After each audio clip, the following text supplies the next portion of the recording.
Hello, everybody, and thank you for tuning in to the Stuff I Heard podcast. I'm your host, Joshua Peak, and today happens to be um, episode 284. This is going to be a solo podcast. I'm actually recording this Saturday, the 30th of January, 2021. And I just kind of wanted to take a minute and say hello to everybody out there. Hope everybody's doing well. Um, we are kicking off the 2021 season, the year, or whatever you want to call it, with a few new things going on.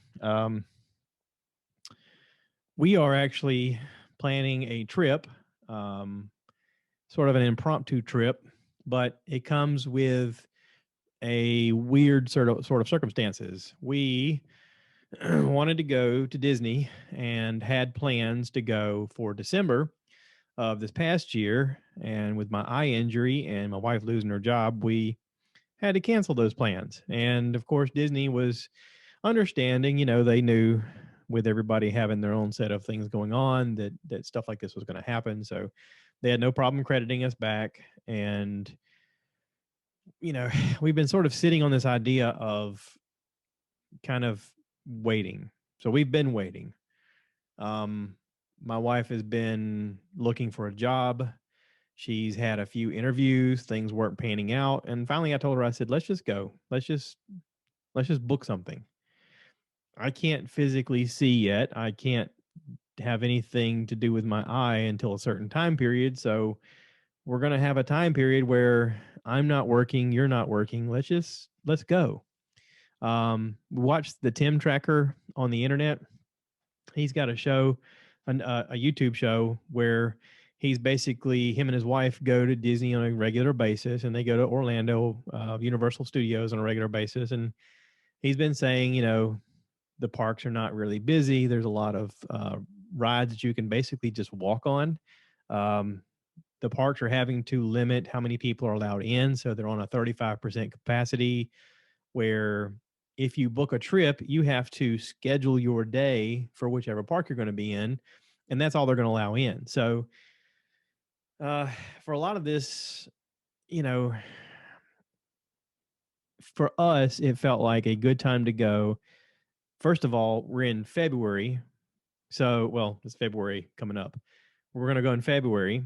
Um, Kids are in school, or they're virtual learning, or whatever you want to call it. Most people don't take vacations in February because it's normally the cold time of the year. We're going during the middle of the week. So, if there's any crowds that's going to be local, usually they're going to be on the weekends, right? We're kind of looking at an opportunity where we can go and have a good time, and it's going to cost us nothing. Now, let me explain. It doesn't cost us nothing, but it costs us in using we have a Chase Disney card, and it's one of those points cards, and it just works up points towards us taking a trip to Disney. And in the past, we've worked up some points and been able to pay for, different things along our trips. Like, I think one year we bought Christmas gifts for everybody based upon our points. Um, we tend to pay for our meals based off the points. Well, it's been a couple of years since we went. We didn't go since 2018. So this entire trip is paid for with points. So it's no money out of pocket. We're going to stay in a value resort. Um, and I'm looking forward to it.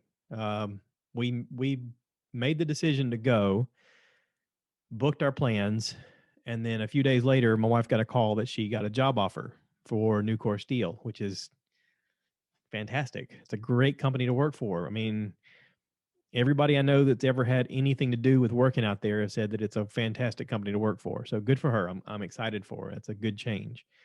They offered her the job. They've done the medical screening.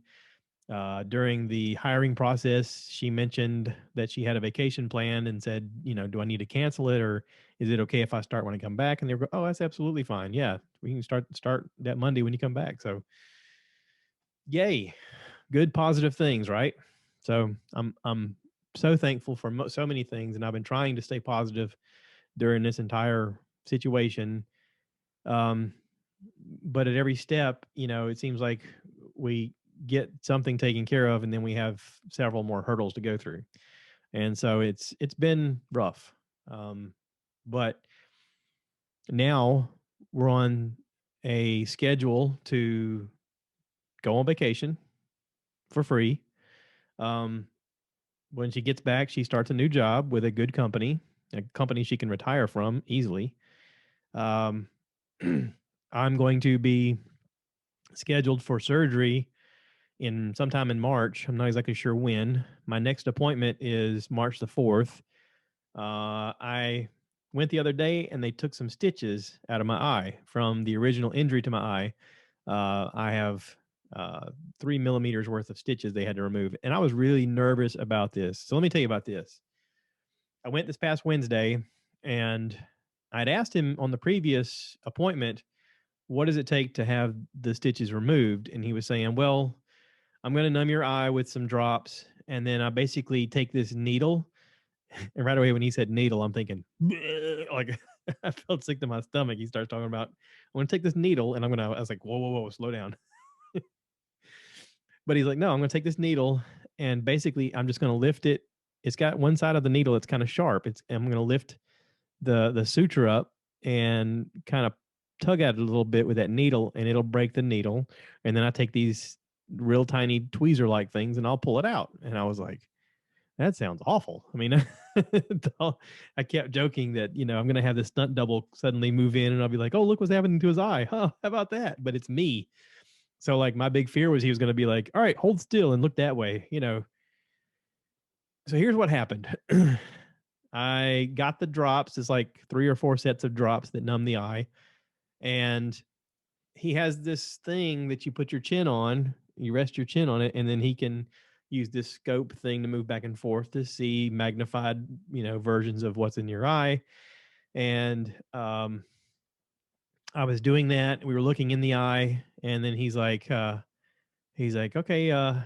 look at my ear. So I looked at his ear, and then he just kind of held my eyelid open, and I could feel him tugging, and I could hear the sound of the stitch being cut. Like I could hear it going thunk, thunk, thunk, thunk. And I was like, is he doing it now? I was like, he's doing it now. Okay.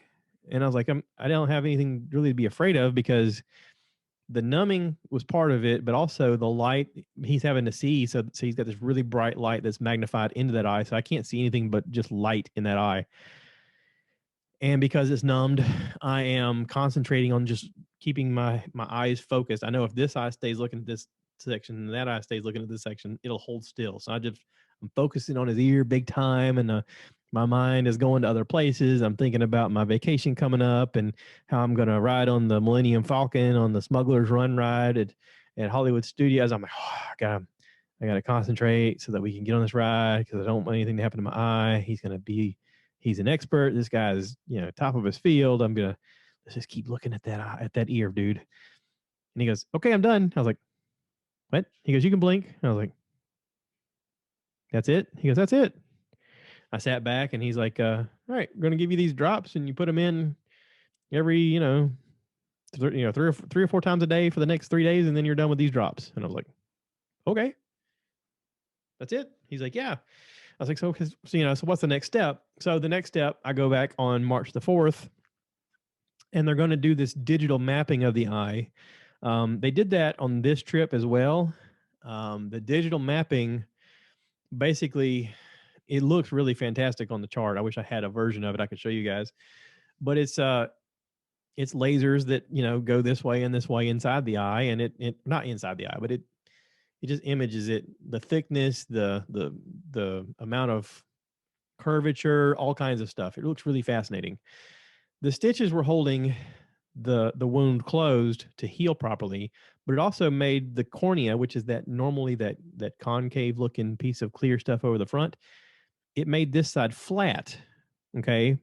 That had to completely heal before we could take the stitches out. Now, once those are out, it causes that curved part to then move and reshape to kind of form more like a dome. That will have an effect on the lens that they put in, which will affect my vision. It'll also affect a contact lens that I may have to wear over it. I'm probably going to have to wear over it. He was saying that we're going to come back on the 4th. We're going to digitally map it again, and then we're going to schedule a surgery for the lens to be put in. I don't know exactly the time frame, but he said basically when we get to this step, everything's going to move pretty quickly, which means that by March, I should be back to normal with my vision and with my work. So I'm looking forward to that. I'm looking forward to getting back to normal. This has been such a difficult physical ordeal and mental ordeal to go through. Thankfully, I work for a company that's been understanding and has kind of worked with me on this. Um, the company that we use for our disability is a little tough to deal with. I don't exactly know why they're so difficult, but their communication is really not great. Um, but again, I'm at this point of it, and I just need a little while longer till I'm good. So hopefully everything will go through like it should with them. I've already started the phone calls with Sedgwick and with my employer and with the doctor's office to make sure this gets all taken care of. And I should be back to normal before you know it. So looking forward to that. Now we are booking this trip, and I have one good eye, so my wife's going to have to do most of the driving. I don't do well with being able to see out of this eye, especially with peripheral. I can drive around my town, but there's still parts of me driving in town that I get super nervous about because I can't see, like merging into lanes. I can't see over my shoulder with this eye because I just can't see it. It's extremely tough. My wife's going to have to do most of the driving, which is fine. Once we get there, I may take over a little bit. We'll just judge it. We'll judge it and see. So anyway, um, let's talk about stuff I heard, okay? Because this is the Stuff I Heard podcast. Um, I watched some really good movies. I watched two really good movies.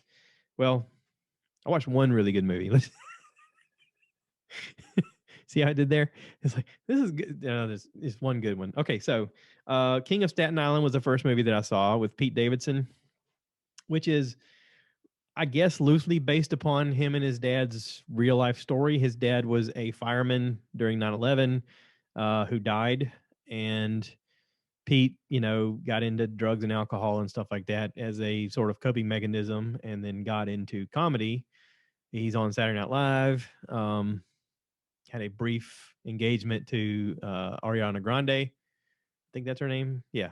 Um, so there's this movie, and King of Staten Island is him as a supposed to be 20 something year old loser of a guy who lives with his mom, who's played by Marissa Tomei.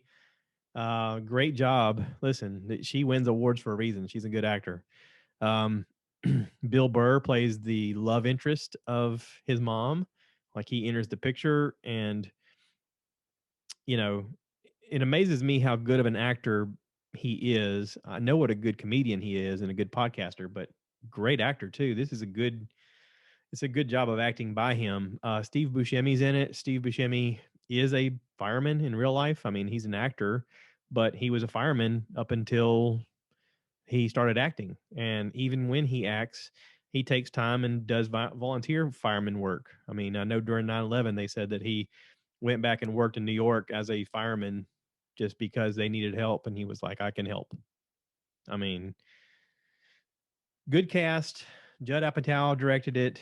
They list um, a young lady with the last name Apatow in it, which I'm assuming is his daughter. I'm guessing she plays the girlfriend of Pete in this show. The show's good. It's not great. It's good. For most of the show, you're just watching this train wreck of a dude mess up everybody's life around him and just continue to mess up his life. And it's hard to watch for a while until he starts to get it. And just like anything else in life, when your life is a mess, it's difficult to go through that alone. It's also difficult to be related to people going through that because you can't seem to help them. Like, there's no amount of help that's going to help them until they want help, until they want to change. And he does that in this. You see the growth of the character. You see him change as the show goes on, and it's not through his own actions, but more or less the things that happen around him force him to grow up. And it's not till he wants to that it gets better. And it's sort of a lesson for life. I mean, I give, if I'm grading movies or podcasts or TV shows or anything like that, if this is based on a 10-star rating, I give King of Staten Island a 6.5. on a 1 to 10 scale, I give it a 6.5. How about that? That's I have no reason to be able to give ratings to anything, but I'm just saying for me personally, 6.5. The acting in it is great. The direction is great. The story's okay. It's just I don't know. It's difficult for me to watch because of the train wreck of a person that he was. Is it hits home a little hard. And for those who know me, you'll understand what I'm talking about. So anyway, the next movie I watched is a knock out of the park home run movie, Ford v Ferrari. This is Ford versus Ferrari, the big story of how Ford faced off against Ferrari in Le Mans, the 24-hour Le Mans in the late 60s. Ford came out with their Mustang as sort of their, we're going to be a cool hip car company for the the children of the veterans who came home from World War II. We're going to appeal to that market. And there was a pitch done by Lee Iacocca, who's played by the guy Johnny, I don't know his last name, the guy who played the Punisher. You guys know his name. I don't know his name. I should have wrote it down, but I didn't. Hang on. Let me just look this up. On the Google, I'll actively Google on the podcast. Is that loud? You guys allow me to do that? Who played the Punisher in Netflix series? It is John Bernthal, Bernthal, Jon, John. So John is playing Lee Iacocca, Bernthal. I got to make sure to write that down. He's playing Lee Iacocca, and he's supposed to come up with an idea for Ford because Henry the Ford II is running the company. He's a big, tall guy, but he's sort of clueless when it comes to how to make the company better. He's got a bureaucrat of suits that are sitting around, and they're not getting anywhere. They're getting beat by Chevrolet at the time. They may have made the assembly line process to make more cars than anybody else, and during the war made more tanks and planes because of their assembly line system. But Chevrolet was making a better car, and the consumers wanted a Chevrolet over a Ford. So Ford was trying to figure out, okay, how do we get a niche here? Because we got to do something. And Henry IV II basically challenged his corporate guys and said, if you don't come up with me, if you don't come up with an idea, this is on you. I need ideas. I hired you guys to be idea men. Come up with an idea. So Lee Iacocca comes out and he says, okay, we need to get into racing. And he goes, yeah, we're into NASCAR. He goes, no, not circle track. We need to get into international racing. And he starts showing images of top celebrities at the time. Sophia Loren, I forget who all else he put up there. But it was like international, movie stars and actresses. And he said, in order to compete, we have to be able to compete on an international level, which means we need to win an international race in something like Le Mans, 24-hour Le Mans. So he comes up with an idea to have a race team and come up with a race car and to have some kind of international acclaim for being a top race team. Well, at the time, Ferrari was the best race team. They were always winning. They always finished 1, 2, and 3 in Le Mans. They had the best racers. The problem was Ferrari took forever to make a vehicle, so they were actually going broke at the time. They were in trouble of financial bankruptcy, and he figured that out. So he went to them to offer them money to buy their company.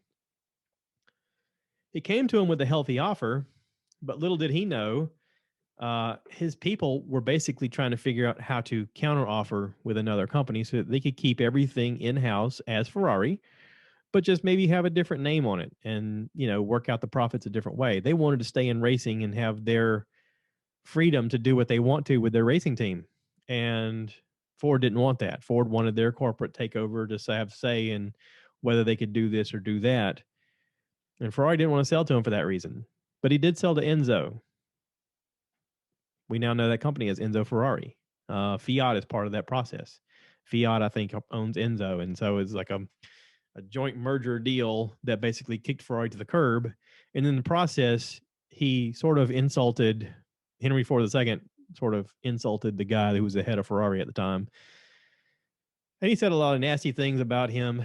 Go tell your boss, this and this and this, and it's all in Italian. So when he comes back, he's like, I don't want to repeat what he said. And he goes, come on, tell me. And he tells him, but then he makes up a few things at the end to sort of give it a little more sting.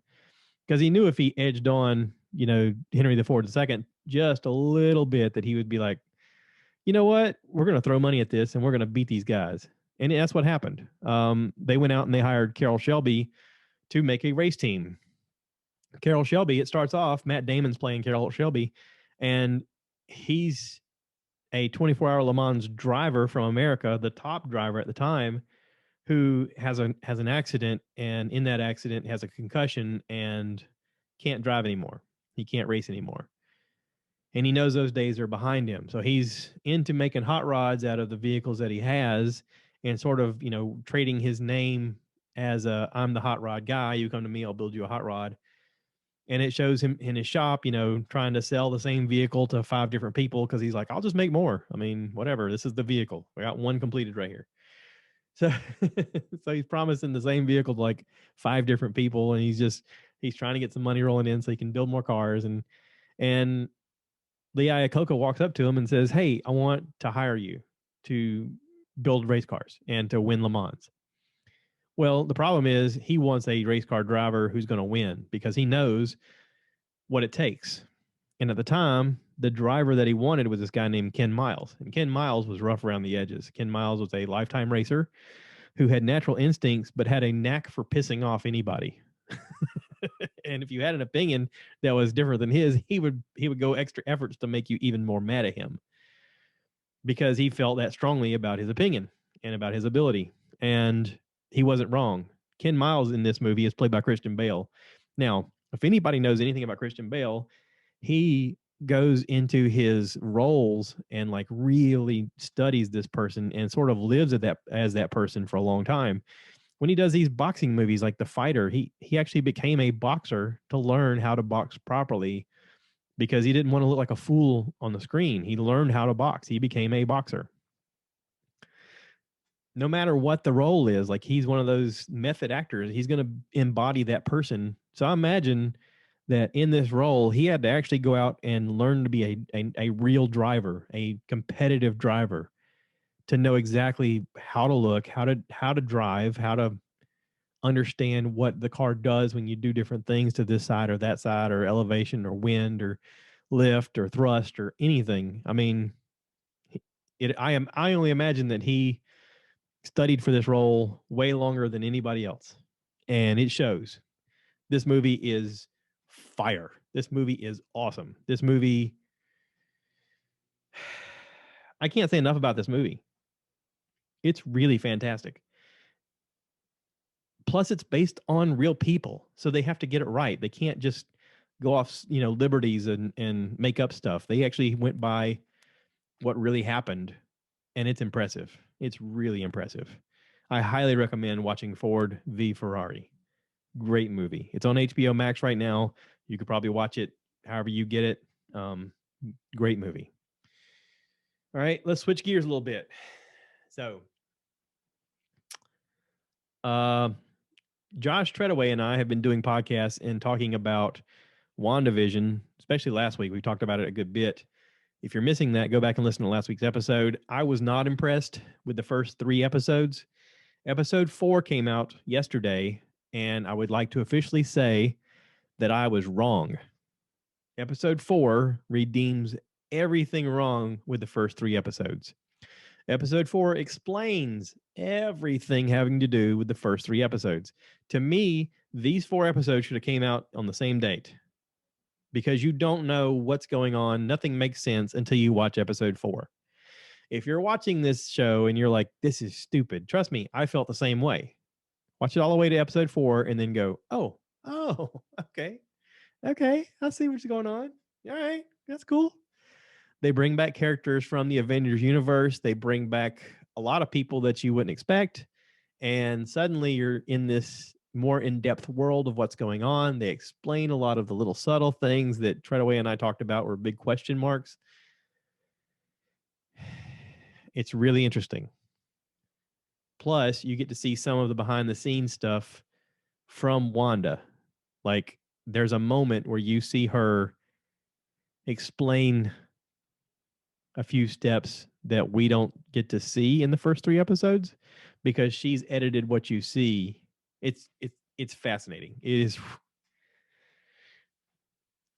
I should have given Marvel and Disney some credit and realized that they would have made it worthwhile. Otherwise, why would they have spent so much money? But I was doubtful for the first 3 episodes. I was really doubtful, but episode 4, home run grand slam episode.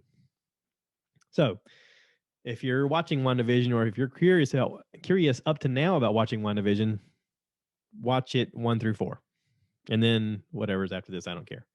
I'm sure whatever's after this is going to be infinitely better. Yeah. So, all right, switching gears just a little bit, or a lot, I should say. Netflix has a show called Bonding, Bonding. I watched this out of curiosity when it came out the first season. This is season 2.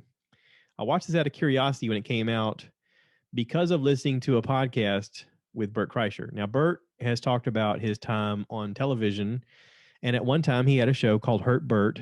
It was basically Dirty Jobs meets Jackass.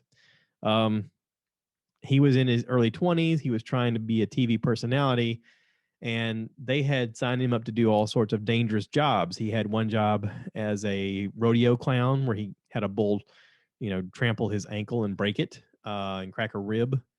He had a job as a wildlife photographer for sharks and got put in a shark cage. They chummed the water and scared the crap out of him. He had to tame lions. He's had all these crazy jobs. I think one of them he was taming a bear, or in the cage with a live bear. He has a comedy sketch now called Marshmallow, and if you Google Bert Kreischer Marshmallow, you'll see the sketch I'm talking about. Funny story. But one of those days he was a dominatrix gimp, so he had to go to a dungeon run by this lady named Mistress Isabella. And Mistress Isabella basically gave him options of things they were going to do to torture him. He was basically going to be tortured for, not for sex, but it's the idea is that Mistress Isabella does things to you, and it's not about sex. It's more about power. It's more about control and the lack of control, or the trusting of control, or the giving up of control.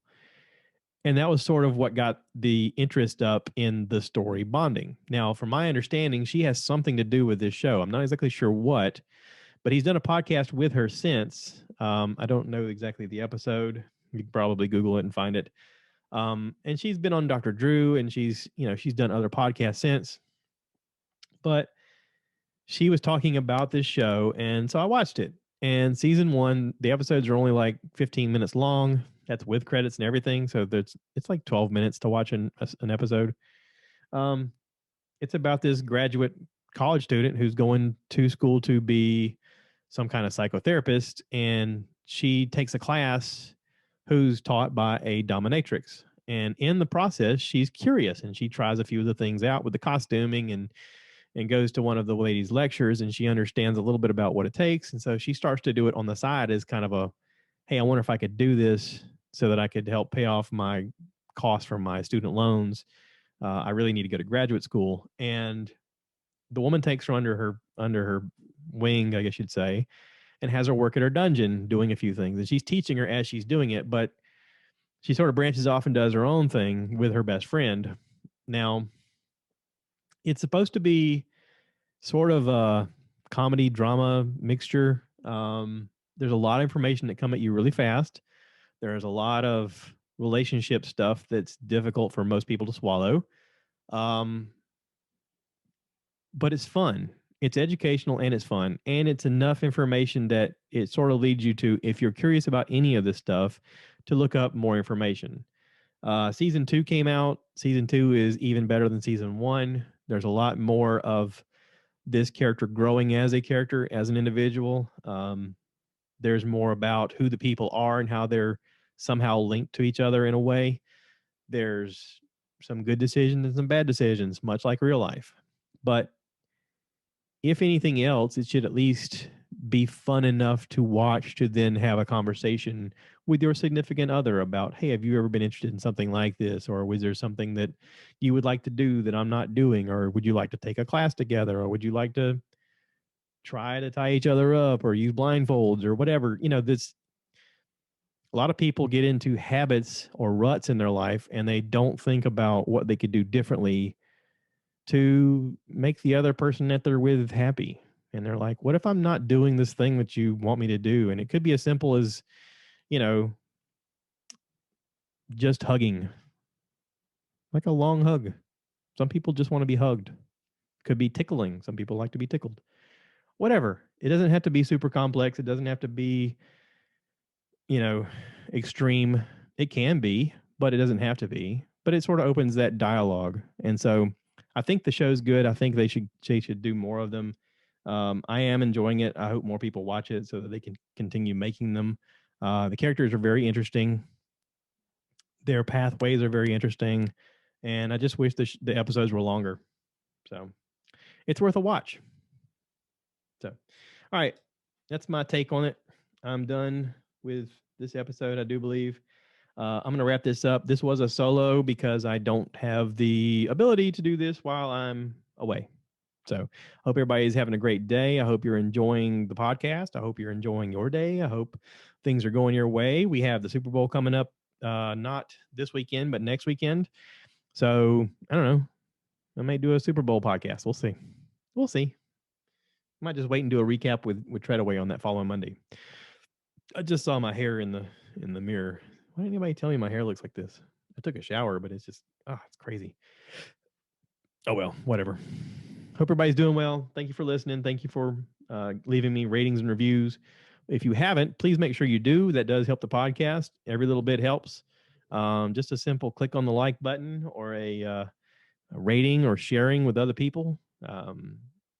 Everything is a conversation.